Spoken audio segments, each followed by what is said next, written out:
পিরোজপুরের নাজিরপুর বৈঠাকাঠা ১৭ কিলোমিটার সড়কে সংস্কার কাজ না করে প্রায় ৪৪ কোটি টাকা লোপাটের অভিযোগ উঠেছে এক ঠিকাদারি প্রতিষ্ঠানের বিরুদ্ধে। দীর্ঘদিন ধরে কাজ ফেলে রাখায় সড়কের বেশিরভাগ জায়গায় পিচ খোয়া উঠে গিয়ে সৃষ্টি হয়েছে খানাখন্দ। এতে প্রায় ঘটছে দুর্ঘটনা। দুর্ভোগ পোহাতে হচ্ছে সাধারণ মানুষকে। প্রতিনিধি মাহবুবুল আলমের তথ্য ও চিত্রে দেখুন ডেস্ক রিপোর্ট। পিরোজপুরের নাজিরপুর উপজেলার ৫টি ইউনিয়নের মানুষের যাতায়াতের একমাত্র অবলম্বন নাজিরপুর বৈঠাকাটা সড়ক। পাশাপাশি জেলার সবচেয়ে বড় ভাসমান সবজির বাজার বৈঠাকাটার সঙ্গে সংযোগ স্থাপনের গুরুত্বপূর্ণ মাধ্যমও এই রাস্তা।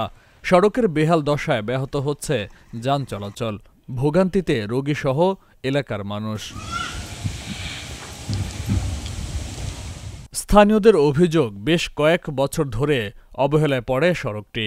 প্রকল্পের আওতায় মেসার্স ইফতি ইটিসিএল একটি ঠিকাদারি প্রতিষ্ঠান ৪টি প্যাকেজে প্রায় ৪৪ কোটি টাকায় সড়ক নির্মাণের কাজ পায়। ২০২৩ সালের জুনে শুরু হওয়া কাজ শেষ হওয়ার কথা ছিল ২০২৪ সালের জুনে। তবে কাজ শুরু না করেই তুলে নেওয়া হয়েছে পুরো বরাদ্দ। দুর্ভোগ লাঘবে অবিলম্বে সড়কের কাজ শেষ করার দাবি সর্বসাধারণের। রাস্তা ভাঙার কারণে দেখা যায় আমাদের একটু তেল খরচ বেশি হয়, গাড়িরও সমস্যা হয়, দেখা যায় যাতায়াত একটু সমস্যা হয়ে যায়। দেখা গেছে যে আমাদের মা বোন নিয়ে মেডিকেলে যাইতেছি, রাস্তায় ডেলিভারি হয়ে গেছে। রাস্তার এমন নাজেহাল অবস্থা যা ভাষায় প্রকাশ করার মতো না। আদৌ জানি না যে বিগত দিনে আমাদের এই এলাকায় মন্ত্রী ছিল, তা সে কি লজ্জা পাইছে এই রাস্তাটা করতে নাকি সেটা আমি নিজে বলতে পারি না। এমনই বেহাল দশা যে ওই আমরা চাকাটা যে কোনখান থেকে নেব সেই জায়গাটা আমরা সঠিকভাবে পাই না। গাড়িতে যদি আমরা ৫০০ টাকা ইনকাম হয়, আমাদের ৭০০ টাকা লাগে সারতে। বড় বড় খাত জায়গায় জায়গায় আছে, ৩ আর ৪ আর ২ পেজটা ভাঙিয়ে সরে গিয়েছে। ৪-৫ বছরের ভিতরে রাস্তার কোনো কাজ হয় নাই, আমরা দেখিনি। এইদিকে অ্যাম্বুলেন্স ঢুকতে চায় না। আমাদের রুগী অনেক অসুস্থ হয়ে পড়ে, তবু অ্যাম্বুলেন্সে খবর দিলে অ্যাম্বুলেন্স তাড়াতাড়ি আসে না। আমরা রাস্তায় অ্যাম্বুলেন্স নিয়ে আমরা ঢুকবো না। প্রতিনিয়ত আমার ভ্যান গাড়ি ভাঙে যায়, হয় সামনে থাকার স্পিনিল ভাঙে, আনাল টাল হয়ে যায়। আমরা এইভাবে বসবাস করতেছি, মানে আমাদের জীবন যাপন একবারে থমকে গেছে। আমরা চাই তো এই রোডটা কাজ হোক, কাজ হলে পর আমরা যাতে সুবিধা মতো চলাফেরা করতে পারি, আর যে ভাঙাচুরা এগুলা রোডটা নতুন হোক।